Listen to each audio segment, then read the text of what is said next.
여호와의 말씀이니라. 너희를 향한 나의 생각을 내가 아나니 평안이요 재앙이 아니니라. 너희에게 미래와 희망을 주는 것이니라. 너희가 내게 부르짖으며 내게 와서 기도하며 내가 너희들의 기도를 들을 것이요 너희가 온 마음으로 나를 구하면 나를 찾을 것이요 나를 만나리라. 이것은 여호와의 말씀이니라.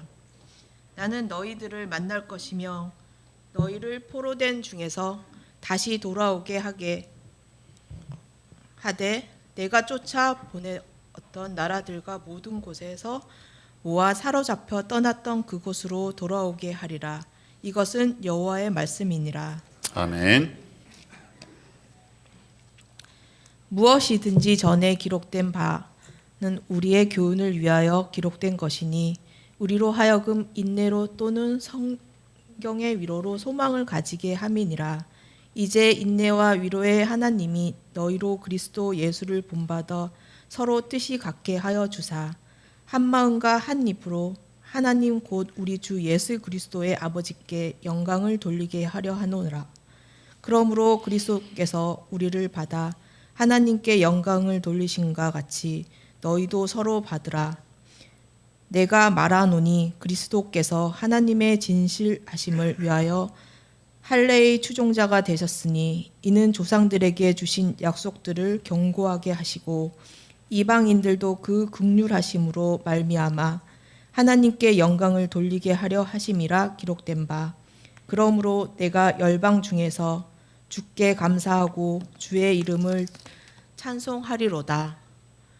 함과 같으니라. 또 이르되 열방들아 주의 백성과 함께 즐거워하라 하였으며 또 모든 열방들아 주를 찬양하며 모든 백성들아 그를 찬송하라 하였으며 또 이사야가 이르되 이새의 뿌리 곧 열방을 다스리기 위하여 일어나시는 이가 있으리니 열방이 그에게 소망을 두리라 하였느니라. 소망의 하나님이 모든 기쁨과 평강을 믿음 안에서 너희에게 충만하게 하사 성령으로 능력으로 소망이 넘치게 하시기를 원하노라. 아멘. 아멘. 하나님께서 우리에게 주신 말씀입니다. 네, 오늘 예레미야 29장의 말씀과 로마서 15장의 말씀을 통해서 성령 충만하면 소망이 있습니다 라는 제목으로 말씀의 은혜를 나누고자 합니다. 사람은 언제나 마음의 소원이 있습니다. 끊임없이 무언가를 갈망하며 살아가지요. 대부분은 세상에서 이룰 만한 것들을 쫓아갑니다. 물질이 되기도 하고 어떤 지위나 명예이기도 하고 또 건강을 쫓아 살아가기도 하지요. 누구나 마음의 소원이 있고 갈망하는 마음이 있는데 때때로는 구체적으로 내가 정말 무엇을 원하는지 모르는 경우도 많이 있는 것 같아요. 그러다 보니까 자신의 소망, 자신의 소원을 정확하게 알지는 못하지만 다른 사람들이 열심히 살아가는 것을 보고 그대로 따라가는 경우들이 많이 있어요. 남들이 뛰어가는 대로 방향도 알지 못한 채 그냥 같이 뛰어가는 거죠. 그러다 보니 참 열심히 살아갑니다. 최선을 다해 살아가요. 무언가를 잡기 위해서 좌우, 앞뒤 돌아보지 않고 그저 달리기만 하는 것이지요. 그러다 보면 어느 순간 손에 쥐게 되는 것들도 있습니다. 열심히 공부하는 학생이 원하는 학교에 들어가기도 하고 좋은 직장과 사업을 하기도 하고 살만큼의 물질을 축적해 놓기도 하지요. 그런데 그런 사람들에게 찾아가서 정말 행복한가? 그 소원을 다 이루었습니까? 물어보면 여전히 그 감사와 기쁨보다는 불안함, 무언가 부족함, 때때로는 허무함, 그리고 그 마음 깊은 내면에는 두려움과 불안함에 시달리는 경우들을 많이 보게 돼요. 흔히 말해서 남부럽지 않게 모든 것을 다 이루었지만 정작 본인은 절망의 깊은 수렁에 빠질 때가 있는 것입니다. 자기 자신이 누구인지, 내 모습은 왜 이런가? 회의도 있고 절망도 있는 거지요. 따지고 보면 소원을 가진 것도 자기예요. 갈망했던 것도 자신입니다. 그리고 그것을 이룬 것도 자신이지만 그러나 자신의 자리가 절망의 자리, 그 늪에서 헤어나지 못하고 있음에 큰 좌절을 맛보게 되는 것이지요. 여러분, 이때 우리가 어떻게 해야 하겠습니까? 그 절망의 어둠을 뚫고 나올 수 있는 비결이 무엇이 있을까요? 우리는 그때 하나님을 떠올려야 하는 것입니다. 그럼 누가복음 15장에 보면 예수님이 하신 비유 가운데 둘째 아들의 비유, 흔히 탕자의 비유라고 하는 말씀이 있지요. 아버지의 재산을 물려받았다기보다는 빼앗았지요. 둘째 아들이 세상에 나가서 모든 것을 다 허비하게 됩니다. 그의 마지막의 자리는 아이러니하게도 돼지우리였지요. 돼지우리에서 돼지와 함께 생활하며 돼지들이 먹는 음식을 먹습니다. 절망의 구렁텅이이지요. 그때 그 둘째 아들이 그 절망의 마지막 순간 누구를 떠올리게 됩니까? 아버지였습니다. 아버지. 이 절망의 상태, 이 돼지와 같은 상황에서 아버지라면 나를 구해 주실 수 있을 텐데, 저와 여러분을 구원할 분은 오직 하나님 한 분이십니다. 고난과 어려움, 절망의 상황 속에서 우리는 하나님을 떠올려야 하는 거지요. 성령께서 그 생각에 이르게 하시는 것입니다. 우리 안에 내주하시는 성령님은 진리의 성령님이시지요. 우리로 하여금 하나님을 떠올리게 하시는 분이십니다. 그리고 그분이 저와 여러분을 하나님에게 도달할 수 있게 하시는 거지요. 여러분, 소망은 중요합니다. 믿음, 소망, 사랑, 이 세 가지는 항상 있을 것인데 소망은 우리에게 항상 있게 되지요. 여러분, 소망이 왜 중요합니까? 소망이 있어야 고난을 이겨낼 수가 있습니다. 고난 중에 있다 할지라도 이길 수 있다라고 하는 소망을 가져야 하는 거지요. 신앙생활을 흔히 믿음의 경주라고 합니다. 이 믿음의 경기를 끝까지 인내하고 참고 그리고 승리의 면류관을 바라보기 위해서도 역시 마찬가지예요. 소망이 있어야 돼요.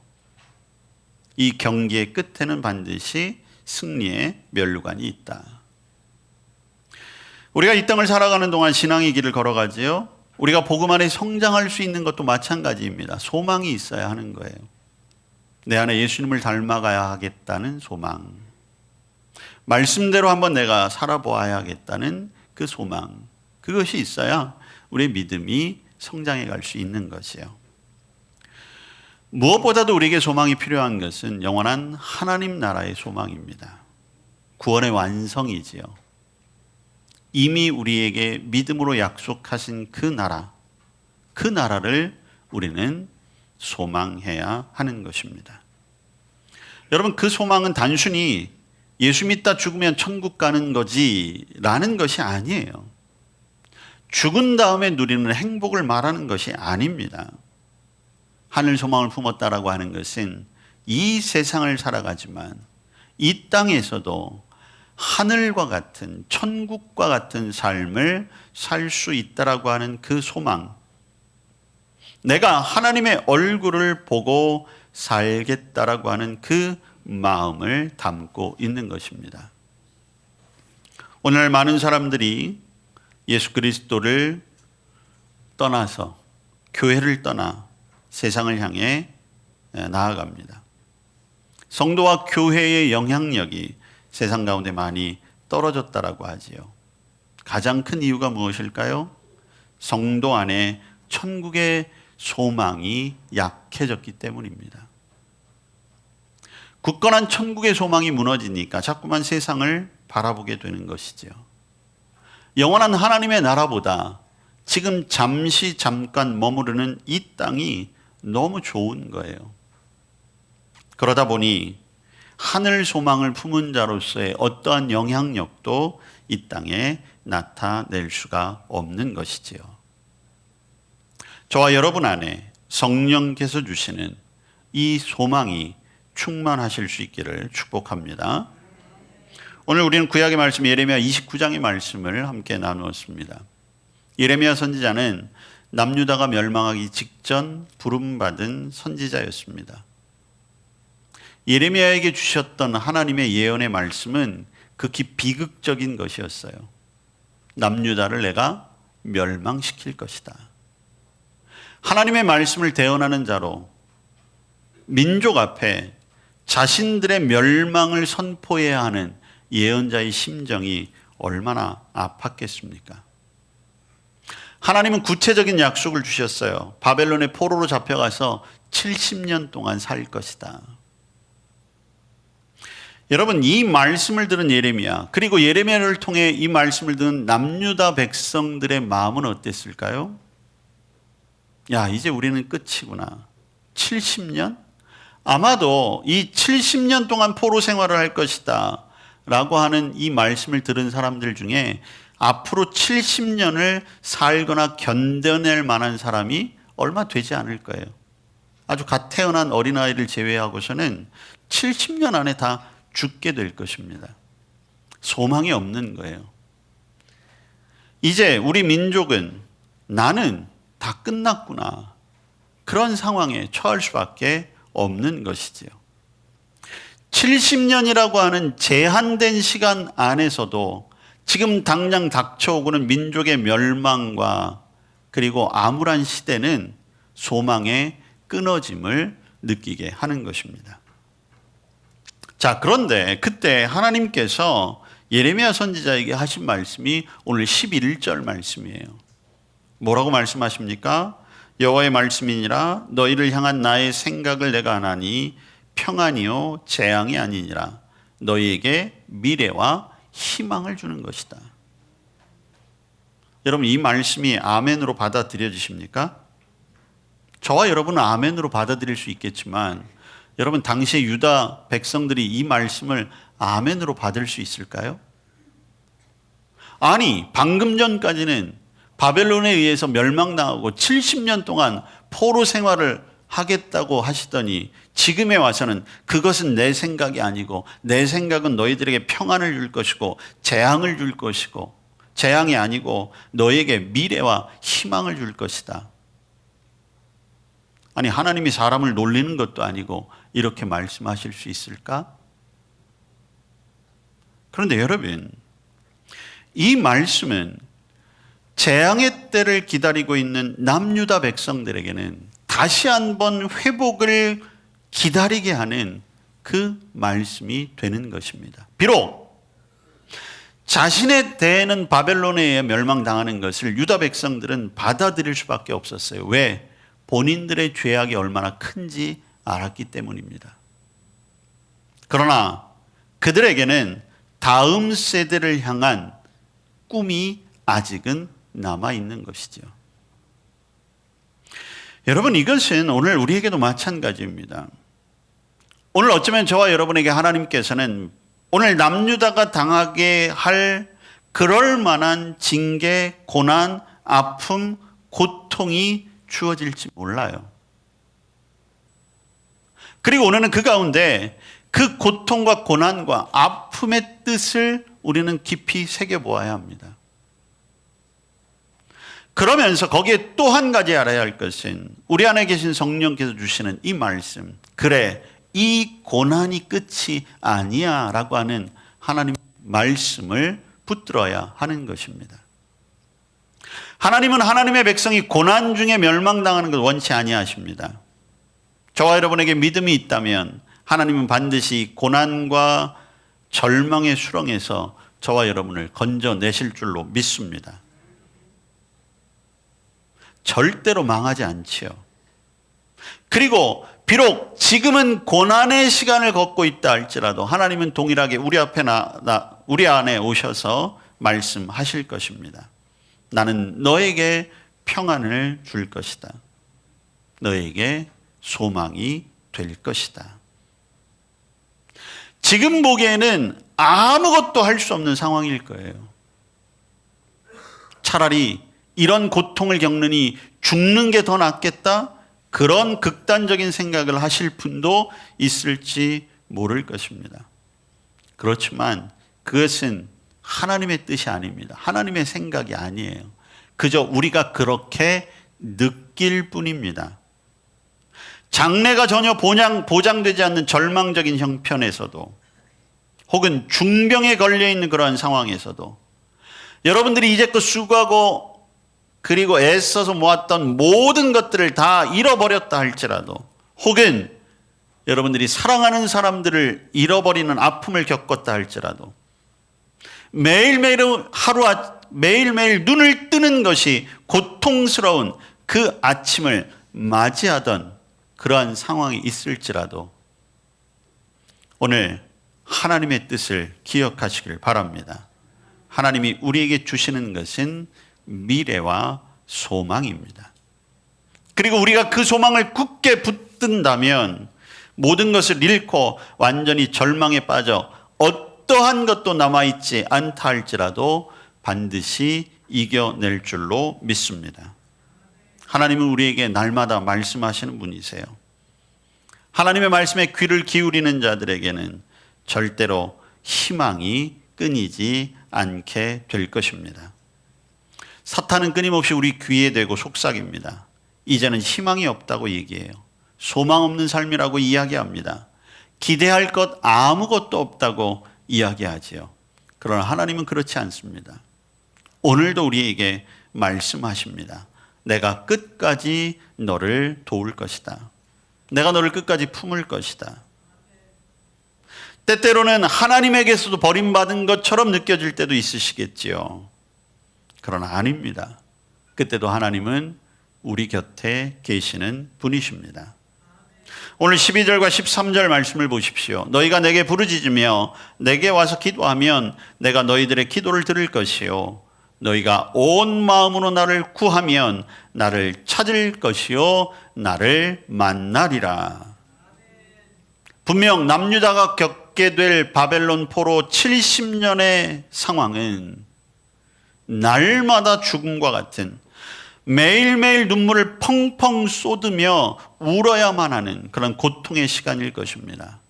그런데 그때에도 기도하면 하나님은 기도를 들으실 것이고 온 마음으로 구하면 그를 만나 주실 것이다 약속하고 계시는 것이지요. 오늘 우리의 기도에도 하나님은 이렇게 응답하십니다. 우리가 부르짖어 기도할 때 우리의 기도를 들으실 것이요 하나님이 필요할 때 하나님은 우리 곁에 계실 것입니다. 우리가 살아가며 수많은 어려움을 만나지요. 위기도 있습니다. 너무나도 고통스러운 터널을 통과할 때도 있습니다. 두렵고 괴로운 순간이 왜 없겠습니까? 그런 우리들에게도 하나님은 동일한 말씀을 하십니다. 여러분, 사방의 문이 다 닫혀 있는 것과 같은 그러한 암울한 상황에서도 기도하면 하나님은 그 가운데 문을 열어 주실 것입니다. 그리고 그 문을 열고 들어와 우리를 만나 주실 것입니다. 모든 사람들이 우리에게서 등을 돌리고 떠나간다고 해도 마지막 순간까지 우리의 손을 잡아주시는 분은 하나님이십니다. 지금은 비록 어렵고 힘든 길이라 할지라도 반드시 하나님은 더 좋은 길을 열어 주실 것입니다. 하나님을 설명하는 단어 가운데 조율이라고 하는 단어가 있습니다. 하나님은 조율하시는 하나님이십니다. 하나님은 우리의 삶을 조율하셔서 우리의 삶에 균형을 맞추어 주시는 분이시지요. 그것이 하나님의 섭리입니다. 그래서 온 세상은, 이 자연과 피조세계는 하나님의 조율과 하나님의 균형 가운데 맞추어져 가고 있는 것이죠. 저와 여러분의 인생길도 마찬가지입니다. 하나님의 조율하심이 때로는 평평한 길을 가게 하시다가 때로는 울퉁불퉁한 길도 가게 하십니다. 때로는 잔잔한 길을 걷기도 하지만 때로는 큰 파도가 움틀대는 그러한 땅도 겪게 하시는 거예요. 그러나 그 모든 것이 하나님의 뜻 가운데 조율되고 있습니다. 계속되는 고통과 시련이 때로는 우리를 너무나 비참하게 만들 때도 있을 거예요. 그러나 하나님은 그 고통과 고난을 조율하셔서 우리의 영광으로 만들어 주시기도 할 것입니다. 우리에게 당하고 있는 고난의 깊은 뜻이 거기에 있는 것이지요. 이 고난과 어려움을 이기게 하심으로 저와 여러분의 속사람을 강하게 하시고 예수 그리스도를 닮아가게 하십니다. 우리가 살아가고 있는 이 땅의 현실만을 바라보면 우리의 신앙이 무너지고 흔들릴 수 있는 여러 가지 조건들이 충만해지고 있습니다. 내가 알고 있는 하나님에 관한 지식과 이 세상이 너무나 괴리가 심하다고 생각되실 수도 있을 것입니다. 하나님은 그저 하나님이실 뿐 이 세상의 삶은 전혀 모르신다고 생각될 때도 있을 것입니다. 그러나 현실만 바라보면 그렇습니다. 그러나 우리의 마음에 영의 눈을 떠 하나님을 바라보면 그 가운데 지금도 일하고 계시는 하나님의 뜻을 볼 수 있게 될 것입니다. 믿음은 눈에 보이는 것, 손에 잡히는 것, 내가 아는 것을 믿는 것이 아닙니다. 보이지 않는 하나님을 믿는 것, 우리에게 주어진 약속을 믿는 것, 그것이 진정한 믿음인 거지요. 바울 사도는 오늘 로마서에서 우리에게 이렇게 권면합니다. 로마서 15장 4절의 말씀입니다. 무엇이든지 전에 기록된 바는 우리의 교훈을 위하여 기록된 것이니 우리로 하여금 인내로 또는 성령의 위로로 소망을 가지게 함이니라. 기록된 하나님의 모든 말씀이 우리에게 소망이 되는 것입니다. 말씀을 주신 이유가 우리에게 소망을 주시기 위함이에요. 그리고 그것을 굳건히 하기 위해 오늘도 성령이 우리 안에 거주하시며 우리로 하여금 그 소망을 품을 수 있도록 하시는 것입니다. 오늘 바울 사도는 15장 13절에서 이렇게 이야기합니다. 소망의 하나님이 모든 기쁨과 평강을 믿음 안에서 너희에게 충만하게 하사 성령의 능력으로 소망이 넘치게 하시기를 원하노라. 우리가 성령의 충만함으로 성령의 인도하심을 따라갈 때에 하나님의 구원의 계획을 확신할 것입니다. 날마다 믿음 안에서 오늘 말씀과 같이 기쁨과 평강과 소망을 충만하게 누릴 수 있을 것입니다. 저와 여러분이 소망 안에 살아가길 원한다면 우리는 성령의 인도함을 따라 살아가야 할 것입니다. 이 세상에 휩쓸려가지 않고 이 세상에 밀려가지 않기 위해서는 저와 여러분은 성령님만을 따라 살아가야 합니다. 세상의 헛된 것들로 내 마음을 채우는 것이 아니라 하늘의 소망으로 내 삶 속에 풍성해져야 하는 것이지요. 이 세상의 모든 것들을 흔히 안개와 혹은 들의 풀꽃에 비유하지 않습니까? 쉬 사라져 버릴 만한 것들입니다. 그러나 하나님이 우리에게 약속하신 것, 하나님 안에서 품는 소망만은 결코 쉽게 사라지는 것이 아닙니다. 그것이 이루어질 때까지 성령께서 저와 여러분의 삶을 지키시고 인도하시고 보호해 주실 줄로 믿습니다. 물론 우리가 기대했던 소망이 한순간 무너질 때도 있을 것입니다. 그러나 그것이 인생의 끝은 절대 아닙니다. 저와 여러분이 진정한 소원을 어디에 두어야 하는지 성령님께 물으십시오. 그리고 그 음성에 귀 기울이십시오. 그리고 기꺼이 받아들이시길 바랍니다. 우리의 인생의 소망, 세상에 두는 것이 아니라 오직 하나님께 두게 될 때 저와 여러분도 하나님을 대면하여 만나고 그 가운데 기쁨과 평안을 누리는 축복의 삶이 될 줄로 믿습니다. 하나님의 약속은 결코 거짓되지 않습니다. 하나님은 결코 우리를 낙심 가운데 내버려 두지 아니하십니다. 우리의 삶에서 모든 절망을 뿌리채 뽑으시고 새로운 은혜와 사랑으로 채우실 줄로 믿습니다. 성령께서 저와 여러분을 소망의 삶으로 인도하십니다. 성령 충만하면 소망이 있습니다. 그 소망이 오직 하나님께만 있습니다. 오직 하나님을 갈망하는 삶을 살아가시기를 주님의 이름으로 축복합니다. 아멘. 우리에게 소망으로 채워 주셨습니다. 그 소망이 우리를 살게 하십니다. 성령님께서 우리를 인도하시는 대로 그 소망의 믿음을 가지고 살아가게 하옵소서. 예수님 이름으로 기도합니다. 아멘.